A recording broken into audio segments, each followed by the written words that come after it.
15절에서부터 연결된 예언인데요.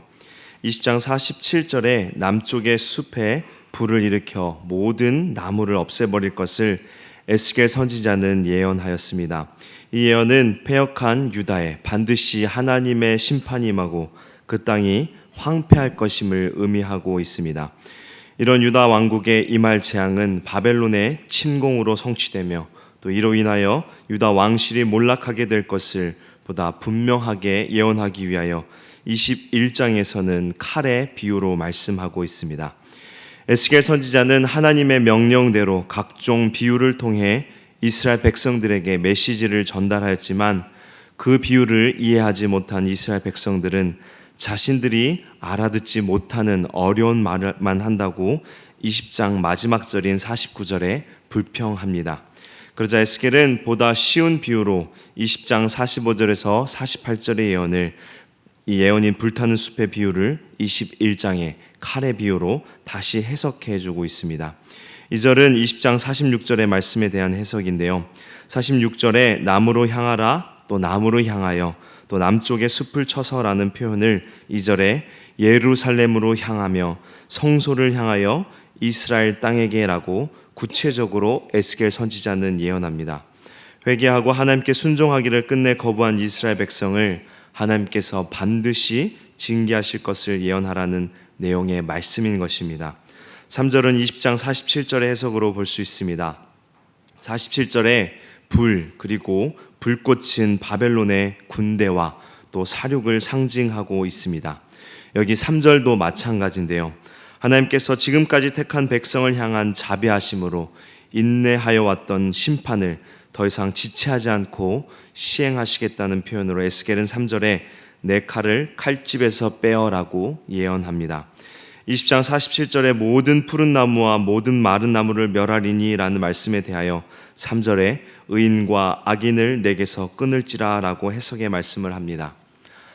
악인과 함께 의인이 하나님의 진노를 받는 이유는 의인들이 악인들의 악행을 멈추도록 경고하고 또 이를 제어하는 파수꾼의 책임을 충실하게 다하지 않았기 때문입니다.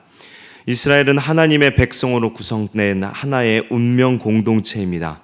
그러므로 거기 속한 각 사람은 스스로의 의를 잃지 않도록 노력하는 것은 물론 그와 함께 전체 공동체가 하나님 앞에서 의를 행할 수 있도록 노력하는 책임도 가지고 있습니다.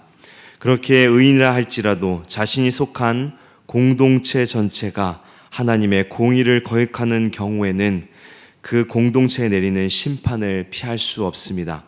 하나님께서 이스라엘이라는 집단 전체를 징계하실 때 그 가운데 있는 의인들도 심판을 면할 수 없었던 것은 바로 이러한 맥락에서 이해할 수 있을 것입니다.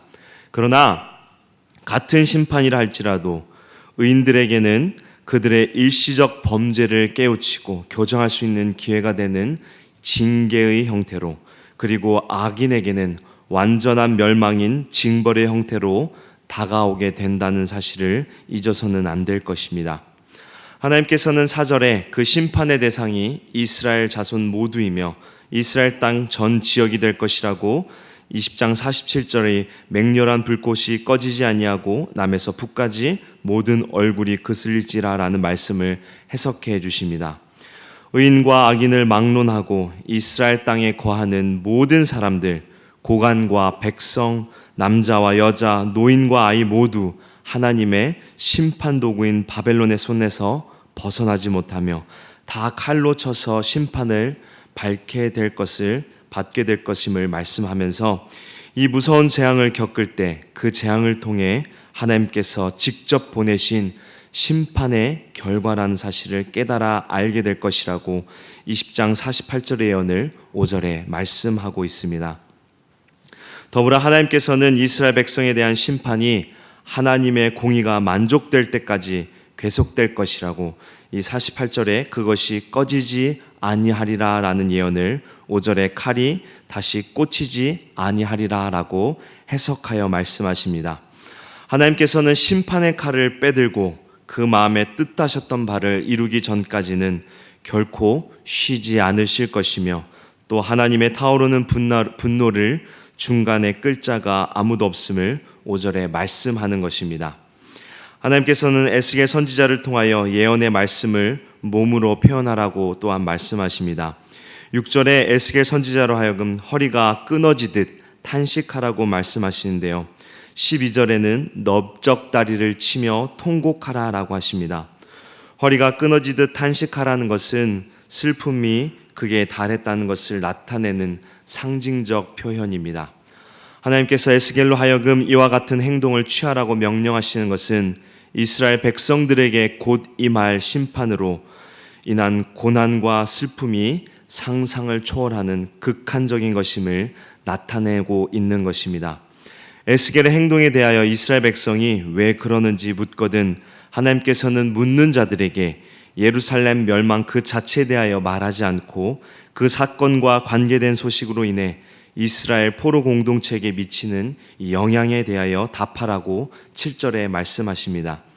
예루살렘 멸망의 소문이 포로 이스라엘 자손에게 미칠 공포가 얼마나 클 것인지를 강조하는 표현인 것입니다. 이제 8절부터 17절까지는 하나님의 심판이 얼마나 무섭고 공포스러운지를 보여주는 말씀입니다. 9절에 칼이 날카롭고 빛난다고 말씀하는데요. 이는 하나님께서 이 작정하신 심판이 얼마나 철저하고 확실한지를 보여주는 말씀입니다.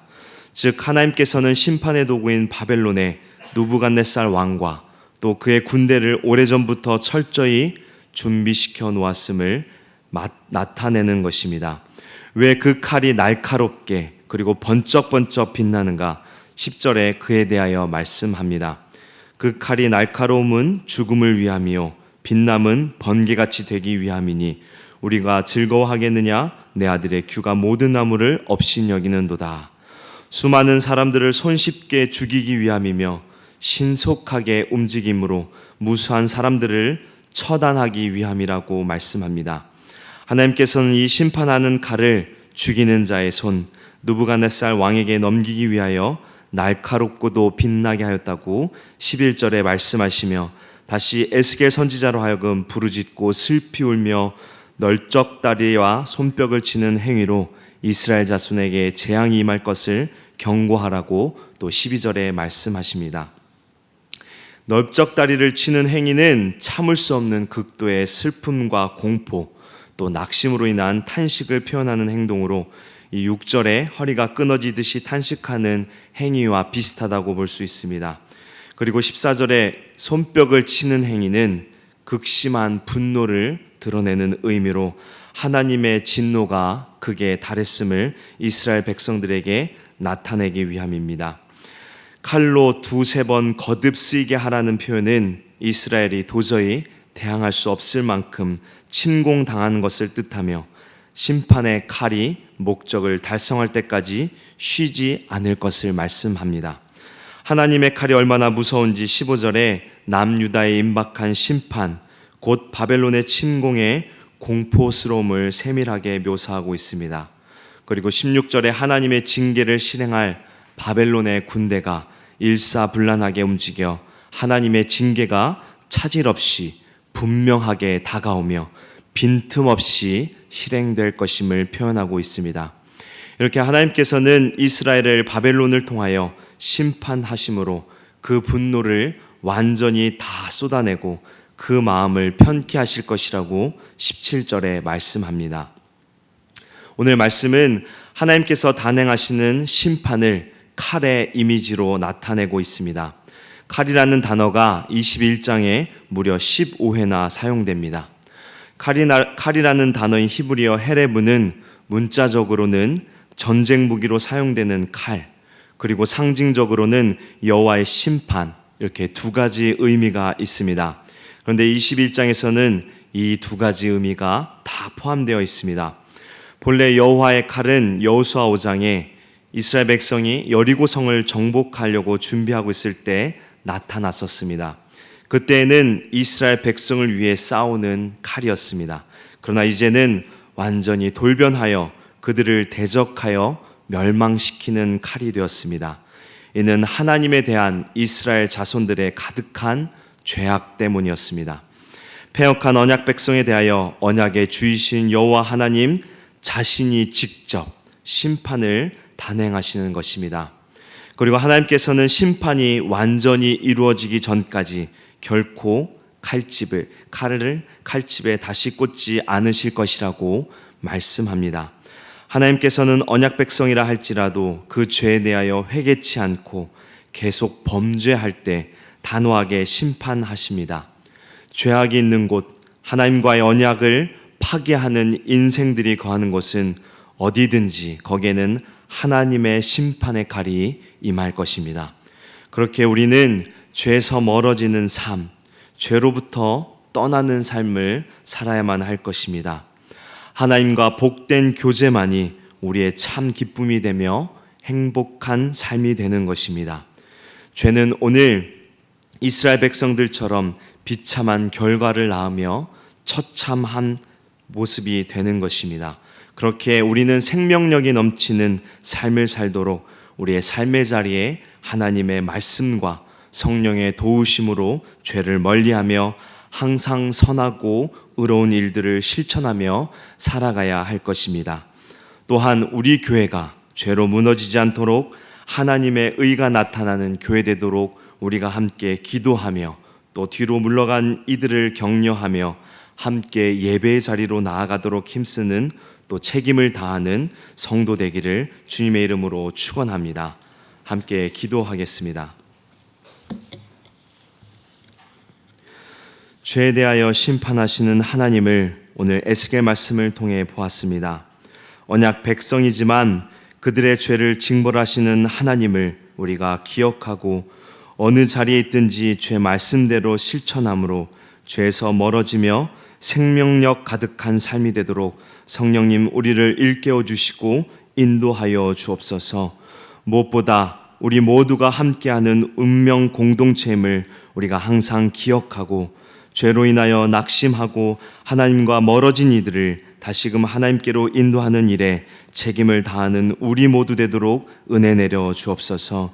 찬양으로 영광 돌린 시무 집사님들과 교육자들에게 은혜 주시사 하나님께서 맡겨주신 사명을 잘 감당하게 하셔서 이들을 통하여 석관중앙교회가 더욱 부흥하며 하나님의 나라가 확장케 하여 주옵소서. 주님 앞에 기도의 제목들을 가지고 이후에 기도하오니 우리의 기도를 들으시고 응답하는 은혜를 주옵소서. 우리를 죄에서 구원하신 예수 그리스도의 이름으로 간절히 기도하옵나이다. 아멘. 지금은 우리 주 예수 그리스도의 은혜와 거룩하신 하나님의 사랑과 성령님의 위로교통 충만케 하심이 새벽에 나온 주의 성도들 위해 지금부터 영원까지 함께 하시기를 간절히 축원하옵나이다. 아멘. 우리 시간 몇 가지 기도 제목을 기도하시고 개인의 기도 제목을 기도하시면 되겠습니다. 먼저 우리 담임 목사님 영육간의 강건함을 위해서 기도해 주시고요. 또 이번 주 목요일부터 시작